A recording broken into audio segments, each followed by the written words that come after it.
Please, everyone, chill. Please. Thank you. No, you're awesome. All right. Jeez, God. All those people here for you. Oh, all those people? Yeah, I'm kind of a podcaster. What's your podcast about? Oh, you know, it's not a big deal. I talk about rock albums, and you know, it's kind of, I'm kind of cool. Yeah, I talk. Well, that sounds like fun. It can be. It's.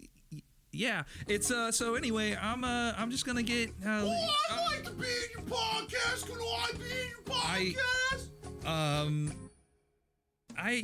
I just don't think you know, no, I don't think you have what it takes. Oh, I can talk out of my ass real good. Well, that is a skill very important to being a podcaster. Are you a humongous narcissist? Oh, I am a huge narcissist. Okay, and how punk would you say you are? Well, you know, I don't give a fuck. No fucks, you say? No fucks. Well, that's pretty damn punk. Oh, fucking sweet, yeah, dude. Oh, this is gonna be. Wait, why did your voice just change? I don't know. Oh, Sometimes is that lightning? I just need attention to fill a hollow void in my life. It's the only thing that makes me feel good about myself. Well, that's great. That's about the full checklist of things needed to become a podcaster. Ready to get started? But what's the podcast about? Oh, it's about the Oh, so you get music when you start saying some shit, but I don't. Oh, there it is. Okay. Why? The American dream, Randall.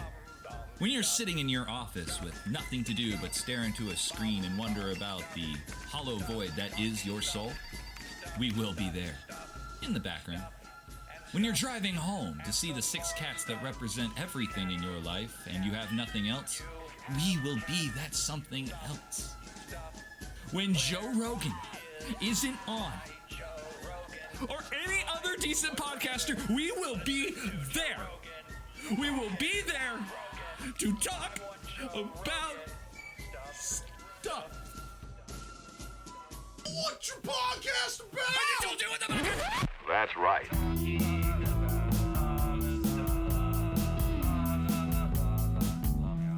All right, I think we're on. Talking about stuff. Talking about stuff. Hey, All Sean. right. Hey, So, Sean. what? What's your podcast Oh about? my God. Voice gives me nightmares. Oh, I'm gonna hear that That's in my great. sleep. Thank you for that. Couldn't look you in the eyes. Now I can see. I know, right? I had to close my eyes that whole take, dude. And now on to something even more haunting. Infant Annihilator.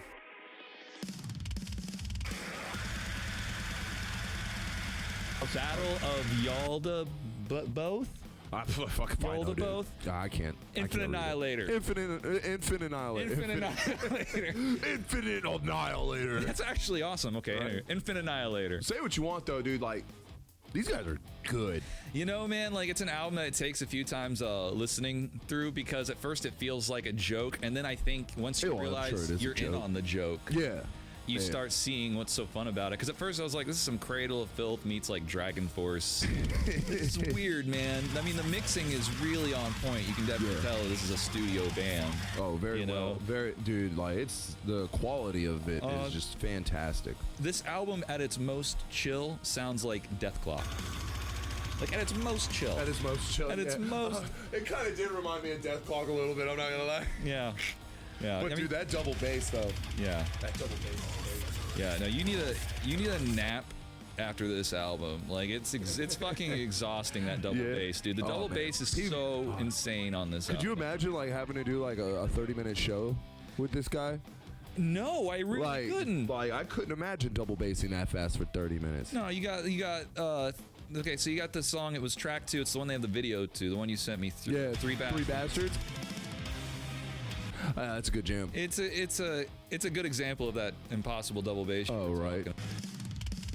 Video is not what you expect in the slightest. It is really cool. It's just like these dudes, they're like in like white and khakis and like on a beach, like wind blowing through their hair, like it's a pop music video or something. And it was like, great though. And he's like, it's like, okay, that's when I started understanding the vibe of exactly who we were. Yeah. You know, like, these guys are fun. They're just fun. Yeah, and no, and it's funny because the weird shit about it is, like, I was going on YouTube. This video is age restricted. There's nothing offensive in this video except the song sounds terrifying. Oh yeah. But the video is so tame, and I don't ever see age restrictions on YouTube on anything, and I see it on this video. It's the weirdest shit, dude.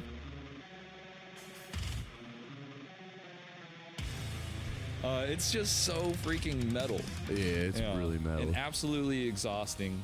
It's deathcore. Yeah, for which sure. Which is, of course, the genre. It's intense. Yeah, that song, Swine Collegist. I remember that had some really cool instruments going on throughout it. My favorite actually was like the second to last song, Necropocalypse. Yeah. Yeah. That one, like, it just went in real chill and then gets heavy, and then there's a lot of good like pauses in the middle of the songs. Like, it's really cool. Like, I like pauses like that when everybody's just on time with each other like that. Yeah. And then you just go back into it, like, and the way they do those moments of pause, like, I love that kind of. It's that math element again we talked about. Yeah, for sure. There's a video I saw of Post Malone. And he's so they surprise him with a record of Infinite Annihilator. Really? It's signed by, like, the band. Really? Dude, Post Malone just continues to surprise me, man. And he was so I happy. didn't even know that they had this. But this is such a great gift. He was so excited. Dude, that dude is just like, oh, man. Like, he was just so, like, he was like, oh, at first I thought it was like a joke. Like, they giving this guy. Dude, that guy's got such a life, man. Oh, dude. Such a life. He's just so happy to be a part of it. And it's signed by Dickie Allen, the vocalist. Wow. How'd you do that? You know? Besides that, the album, like, The it feels artwork like is I'm listening. fantastic, Like, sometimes the dude sounds just like Smeagol from, like, Lord of the Rings. Like, if you put yourself in a Lord of the Rings universe, this album makes a lot of sense. Yeah. Like, you need that. But the artwork was just fantastic, too. Well, that's why the video is so weird. Like, usually you hear a band like this and you automatically get this idea of how these guys look. And then you, like, see them in, like, these, like they've got the tattoos and stuff. And Yeah, they're for sure. dressed, like, really normal and stuff. And it's like, oh, did not expect this. They look like a reggae band in the video. But they're I could see that, yeah. deathcore band. I mean, reggae bands have way more people usually.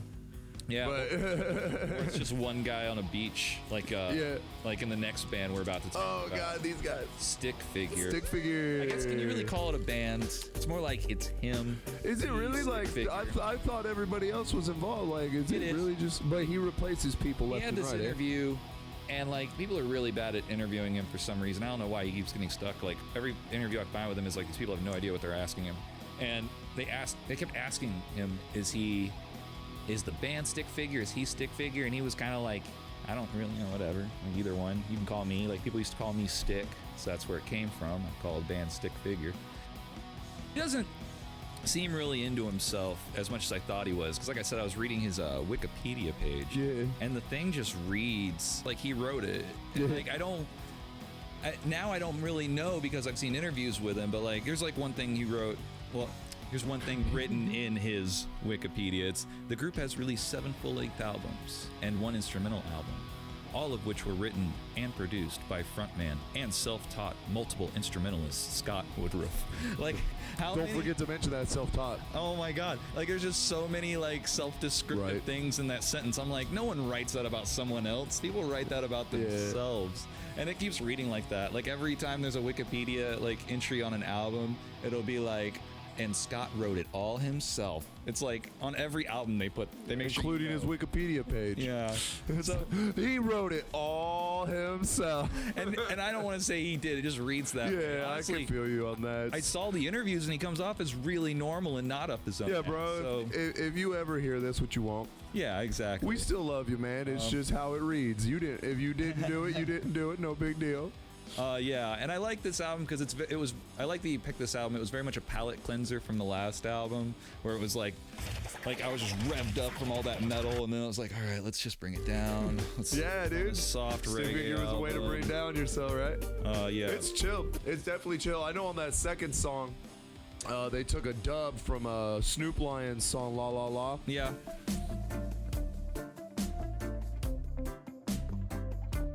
And It was a good twist to it. I mean, I definitely love that dub. I was a big fan of the Snoop line era. Yeah, because that's the one slightly stupid. That's putting your best foot forward. Oh yeah, you know, definitely. And if you're in this field of genre, Slightly Stupid is like the band to have involved. So yeah, the Shine was like I think my favorite on there. Yeah, you like that one a lot. I like that one a lot. It kind of had an early 90s feel to it that... Yeah, I could feel you on that. It was neat, man. Totally. And I like the album art, you know. I mean, that's just... Yeah, it's dope. You know, you got definitely this a great album cover. Atlantis-looking city, like electricity kind of zapping and stuff. And you know, he kind of... I can see a lot of myself in him and a lot of other home producers who just start out recording... Yeah. You know, and just, and put things together. We do that, you know, like... And he did it, man. Yeah. So, like, I gotta respect that. Yeah, and there's a lot of features on this album. Like, there's a lot of different reggae bands that seem to work with him. So you obviously, you know, reggae's obviously. They've definitely made their mark in the reggae community for sure. Very tight knit. Yeah, it almost seems like. I'm starting to notice their popularity going up. A lot of people I bump into, and I mention reggae and stuff to them, like Stick Figure's starting to get mentioned more and more and more. Well, that's the thing. Like, I had never breaking away from the revolution. Yeah, I had never heard of this guy. No, at all. And honestly, if you see his videos, so his music videos are very. There's even two that are like exactly the same almost. Like really? Very homemade. Him on a beach playing guitar, very chill. But it works in its simplicity. It's every reggae video you've ever seen where it just starts out with like the water and everything. But I think that's like how you have to make your reggae video. Yeah, I could. Yeah, everyone has to be on a beach in a reggae video. Yeah, pretty much. Just the way it goes. You know how it goes, Since man. Sublime, it's just. Oh, standard. dude, they got this. They got a tour dog, bro. Oh yeah, they got that dog that comes with them. Dude, on he's tour. so cool, man. I've seen him live a couple times, man, and the tour dog's always there on stage, man. Like I love that dog. It's a cool dog. The man. dog's just so used to people. It can just chill out. Right, dude. You know how much weed that dog probably smokes up? Like not even on purpose. Just dude. He's just around. You know. It's cool. It's like his whole image is like a dude and his dog. Yeah. You know, and the dog's in all the videos too. Yeah, he is. He's in everything. Every he's video, super you'll see important that to the dang band. dog. Very important role. And I've seen him do interviews with the other band members there. And, you know, he lets them talk too and stuff, and they have their opinions and stuff. So like I said, this guy does not seem like he's full of himself at all. But someone needs to rewrite that Wikipedia page because it just looks really... And did you know he was a ninja? Like, you know? Yeah. But moving on to the final band of the night, because this one was... it's just there was so much about it because it was a pretty big choice, and I liked your choice, Randall. Yeah, what was dude. it? AFI is very proud of you. Yeah, AFI. Yeah, very proud of you.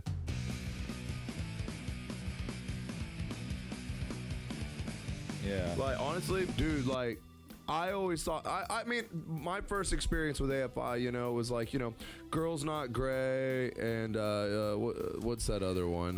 Silver and Cold. Silver and Gold. Yeah. Silver and Cold. And like, those were my experiences with them, which, don't get me wrong, like, I really liked those songs when you know, when they were out and they were popular on Fuse. Remember that? Oh yeah, dude, good old way Fuse. back. But Way then back. You could see that. Well, I heard this album like later in life, dude, and I'm like, you know, now I appreciate those other songs less because this is just so punk and raw. Like, I liked it so much. They did an interview and they were talking about how, you know, they made this 27-track album. And like the studio was like, you know, you should slim it down. They were like, no, we don't want to do this. The punk thing to have so many tracks. But like looking back, they said, you know, there was probably some fat we could have trimmed from it. But he said that was just the thing to do. And it was. If you look back at albums, all the albums from that time, from NoFX to MXPX, they all have super long albums, you know, 20, 30 tracks. But they are on Dexter Holland's label at this time. Yeah. From The Offspring. And it's funny because I didn't even know that fact when I was listening to him, and I went, man, this sounds like the instrument mixing, everything about it sounds very Offspring if you listen to this album. And even Offspring features on a song, not on this album, but on one of their later albums. So obviously they were very, you know, close. Mm-hmm. The second track is on that album was my favorite, File 13.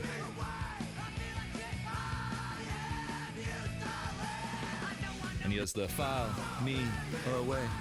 And when he's doing the File Me Away, the guy, Jade Puget, said that he lost his voice completely. Oh, what? Yeah, for like a week after doing that part. Dude, there's actually a lot of tracks I like on this one, but, oh, who said you could touch me?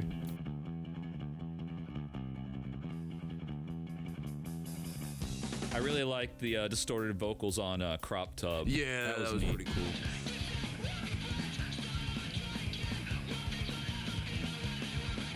It was a change up. This is an album that gets better as it goes. It kind of evolves as it goes, which is kind of neat. I mean, there's a lot of songs, which also makes it really hard to remember everything from it. It's so much. It's like listening to 3 albums. Yeah, they wouldn't. And you were mentioning Girls Not Grey, Silver and Coal. Yeah. They didn't. That was their first mainstream songs. Yeah. Like, this was back. They had their first music video on this album. Oh, really? They actually have a music video on this album. Yeah. There's a video for He Who Laughs Last. And so they fill the place up with like a bunch of pizza and snacks and stuff because they can't afford to get, anyone to come out to they can't pay extras. Yeah. So they have like the whole front row is just like AFI fans and stuff with 50 people. And then all in the back is all the people that really didn't give a shit and they were just there for pizza and stuff. Oh, that's hilarious. The crust punks, the people who thought their brand of punk really wasn't punk. Yeah. And he believes, the singer, that his voice is it's very polarizing. You hear his voice and it either you like it in punk or you hate it. Yeah, I actually like it. Yeah, He sounds like a little I think most badass people do now, but this was at a time Jawbreaker.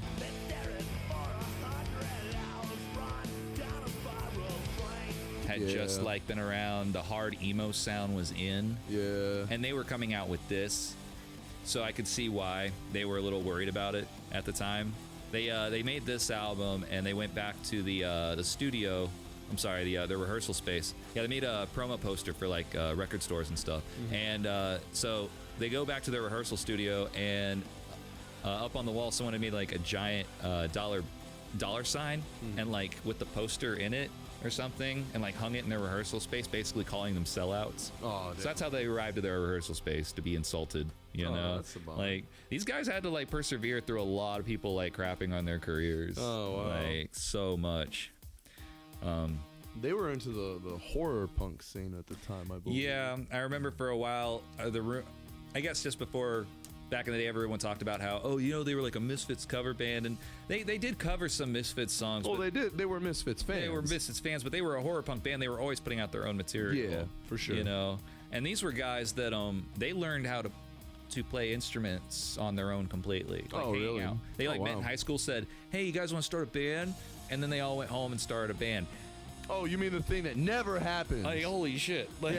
People do. I mean, I don't know how many times in high school I was joining a band. Yeah, right? No, it's Don't miss out on my air quotes that are here. But yeah, He's like, yeah, let's go buy some instruments and do that.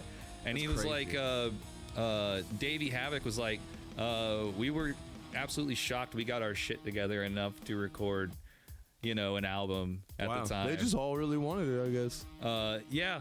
And they recorded this album in particular in a week. This whole week, this is 1 week. That took a week. 1 week. Wow. Yeah. So you can tell they probably just I guess 7 days straight. But yeah, the number of tracks, holy crap, man. That's a long And they did it in a studio or at home? This was at a professional studio. Wow. Yeah. Just think about it, man. This is only maybe 3-4 more years before they finally hit some kind of mainstream success. Yeah. And in that time, they released a lot of albums. They released albums I think the same year they released this album, they had released another album. Yeah. The same freaking year.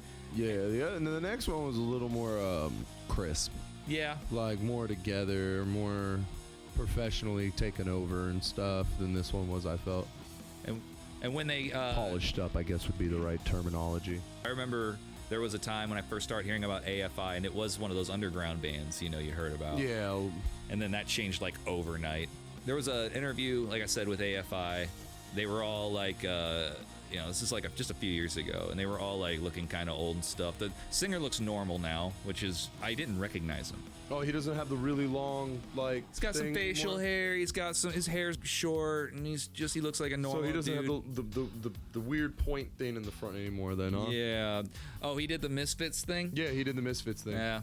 Wow, I didn't think anyone but the Misfits did that. No. It's like that weird mohawk. Misfits' biggest fan did. But yeah, that's all I got, man. Well, I mean, it was a good show. Yeah, dude. You want to say something? Hey, y'all, thanks for listening. He's probably gonna cut me all off anyway, so it doesn't really matter what. That's right.